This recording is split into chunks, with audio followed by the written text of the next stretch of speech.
খামারিদের কাছ থেকেই তারা ডিমের সংগ্রহটা কম করতে পারছে, মানে প্রোডাকশনটা কম রয়েছে বিধায় তারা বাজারে যোগান দিতে পারছে কম, সে কারণেই মূলত তাদের দামটা বেড়ে গেছে।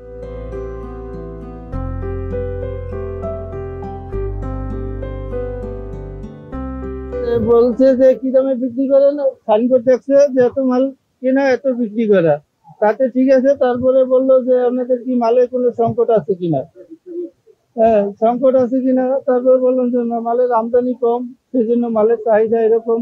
তারপর আবার ভাউচার চাইলো, এই ভাউচার দেখাইলাম, ঠিক আছে। পরে বলছি যে যে দামে বিক্রি করেন ওই দামের স্লিপ কাস্টমারে দিয়ে তারপর একটা কার্বন রাখতে বলছে কি ফটোকপি। না জরিমানা করে না, তার সব ঠিক আছে, তাতে আর জরিমানা হয়নি। ভাই ফার্মেই মাল কম বুঝছেন, এখন তো আমরা তো আনি আড়ত থেকে, তারা বলতেছে ফার্মে এক এক ফার্মে যে রকম মালের আমদানি আগে ছিল ওই মালটা এখন নেই, কম, তার জন্য মালের দাম বেশি। বিশেষ করে ডিমের দামটা আমরা দেখতে পাচ্ছি যে ঊর্ধ্বগতি বিভিন্ন বাজারে ডিমের দামটা হঠাৎ করে বেড়ে গিয়েছে। তো সেটারই দেখার জন্য আসলে সরজমিনে দেখার জন্য আমরা এই বাজারে এসেছি এবং আমরা কয়েকটা ডিমের দোকান পরিদর্শন করলাম এবং সেখান থেকে আমরা আসলে যেটা পেলাম সেটা হচ্ছে যে তারা তেজগাঁও যে বাজারটা আছে পাইকারি আড়ত, সেখান থেকেই তারা ডিম সংগ্রহ করছেন এবং তাদের সবার কাছে কিন্তু আমরা ভাউচার পেয়েছি, এমন নয় যে কারো কাছে আমরা ভাউচার পাইনি, তারা হাতের কাছে আমরা ভাউচার পেয়েছি।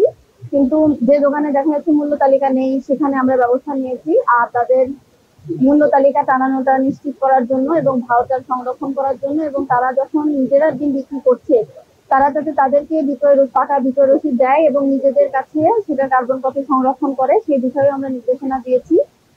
তো এখনো আমাদের অভিযানটা চলমান রয়েছে, আমরা পরবর্তীতে আরো বাজারে গিয়ে দেখব। এখন এখান থেকে আমরা যেটা তথ্যটা পেয়েছি সেটা হচ্ছে যে তারা যে কারণটা দেখাচ্ছে ডিমের বাজারে যে ডিমের দামটা বেড়ে যাওয়ার কারণ হিসেবে, সেটা হচ্ছে যে খামারিদের কাছ থেকেই তারা ডিমের সংগ্রহটা কম করতে পারছে, মানে প্রোডাকশনটা কম রয়েছে বিধায় তারা বাজারে যোগান দিতে পারছে কম, সে কারণেই মূলত তাদের দামটা বেড়ে গেছে, এটা তারা বলছে আর কি। আমরা পরবর্তীতে সেখানেও আমরা যাচাই করব, দেখবো আসলে কারণটা কি, এবং আমাদের অধিদপ্তরেও আমরা এই সংক্রান্ত প্রতিবেদন দাখিল করব এবং তার পরবর্তীতে আমাদের সংশ্লিষ্ট মন্ত্রণালয়ে সেখান থেকে। আসলে আজকে আমরা যেটা দেখতে এসেছি যে ভাউচার সংরক্ষণ হচ্ছে কিনা, ভাউচারটা আমরা সব দোকানে পেয়েছি এবং তারা যে দামে বিক্রয় মানে ডিম কিনেছেন তার থেকে একটা যৌক্তিক লাভে আসলে বিক্রয় করেছেন। তো কিন্তু আমরা তাদেরকে যে বার্তাটা দিতে চেয়েছি এই কেনা এবং বিক্রয়ের ক্ষেত্রে এই স্বচ্ছতাটা যাতে অবশ্যই মেনটেন করা হয়, কোথাও যেন এই স্বচ্ছতার ঘাটতি দেখা না যায় যে সুযোগে হঠাৎ করে আরো দাম বেড়ে যেতে পারে।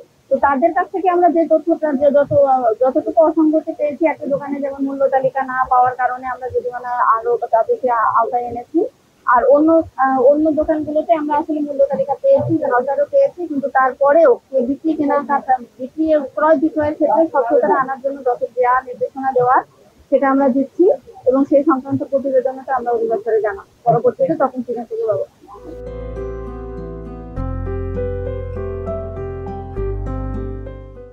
সংবাদ, ফিচার ও অনুষ্ঠানের জন্য ভিজিট করুন সংবাদ প্রকাশের ওয়েবসাইট এবং যুক্ত থাকুন ফেসবুক পেজ ও ইউটিউব চ্যানেলের সঙ্গে।